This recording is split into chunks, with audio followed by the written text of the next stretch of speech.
My name is Priya Ray. I am the founder of DIYabled. It is a nonprofit to educate people about disability and why accessibility is so important for everybody, not only the disabled community, but for everybody in the community. First of all, I'm going to start off by, in my opinion, I feel all humans are disabled in some way, especially as a species, because if we hadn't accommodated ourselves with sidewalks and streets and things like that, then humans would not be able to be what we are today. So I want to start with that. So when I became what I call severely disabled in 1999, because I had a spinal cord injury, I wasn't able to walk, so I had to use a wheelchair full time. And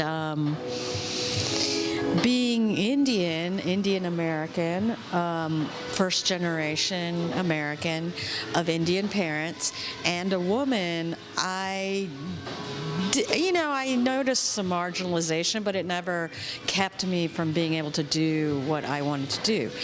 But then when I became severely disabled, I realized I was not able to take part in community and society like the way I wanted to.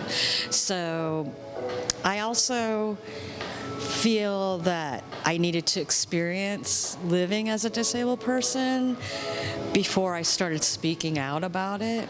And so I let about 10 years go by, and then I decided, okay, now's the time. Now I need to let people know why accessibility is so important for disabled people. And that's how I started DIYabled. My goal at first was to inform people about the lack of accessibility for disabled people. As time went by, I began to realize accessibility isn't only a disability issue, it's a human issue, because people are kept out in all kinds of ways, whether it's language, a physical obstacle, a language obstacle, a speaking obstacle. Like, there's all kinds of obstacles humans have, and so I want to open up a discussion about accessibility with everybody, and that's what I'm doing now. Well, in my belief is I feel like disability should be at the top of the list of marginalized people, because immigrants, people of color, people that are LGBTQ, women, everybody that we consider marginalized in this world can also be disabled.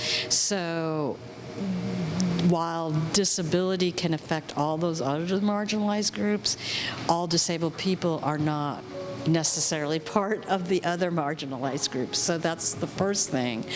The second thing is, I feel the idea of accessibility should be disabled-led, because that accessibility is the way disabled people have equality in the world. And I feel once we get into the mindset of understanding that as humans, then I feel the accessibility for immigrants, language, and language is also, deaf people have their own language, ASL, and captions are something that deaf people need. So, language, the idea of language is actually a disability issue as well as an immigrant issue. And in America, myself growing up in America, I always learned that America was the melting pot, and that's something we celebrated.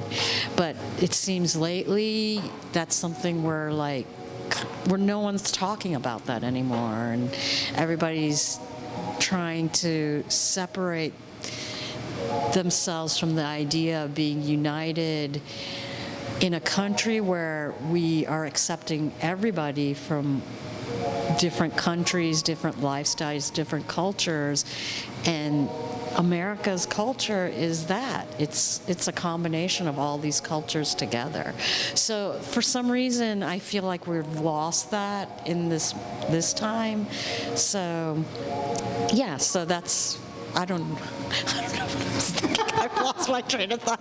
But yeah, so basically, yeah, I just feel this idea of accessibility can grow beyond the disabled community, but the disabled community has really fought for accessibility to be part of a law in the United States. Well, okay, Asheville is not completely accessible, and we all know that if we live here, we understand that.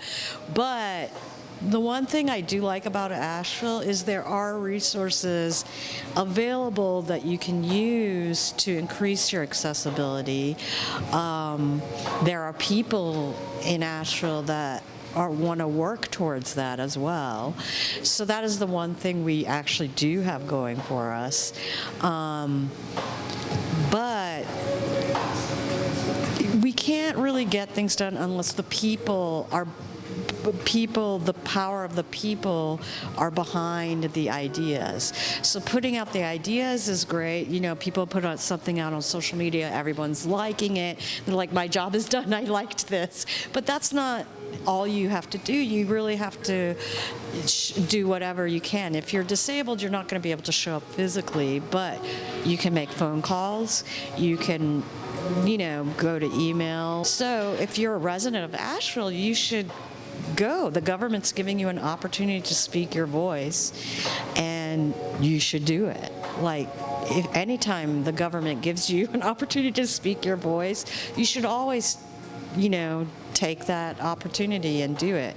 But a lot of people feel like, ugh, they're not going to listen to me, that what I do isn't good. But, you know, change can occur with a small group of people. You don't need every single person in the community to take part, but, you know, put your voice forward, because, you know, don't sit back and complain. Don't go on the social medias and talk about how this is bad and that is bad and that is bad. Let's find solutions to how we make it. It's bad, but we can make it better. Well, for DIYabled, I'm always looking for local volunteers. So, you know, the way to volunteer or be a part of DIYabled is I have a website, which is DIYabled.com. You can also, you'll probably get more information from the DIYabled Instagram is where I post mostly. I do share it on the DIYabled Facebook, and I do have a TikTok, but and a Twitter, but I don't use those that much. The Instagram is the main place where you're going to see most of the content, and I will try for 2023 to update my website, but I am only one person, and that's why I need volunteers. So, and you know, I am one person doing it, and as a disabled person, we have learned we can't do things by ourselves. We do need assistance, and getting assistance is okay, and that's like a lesson you learn from being disabled, that asking for help is not bad. So I'm asking for help. Come and help DIYabled become a more accessible community, you know, help Asheville become a more accessible community. And my goal is, I would love Asheville to have the reputation of being the most accessible city in the country and have that reputation. And I think we can do that here if we all work together. Thank you very much, too.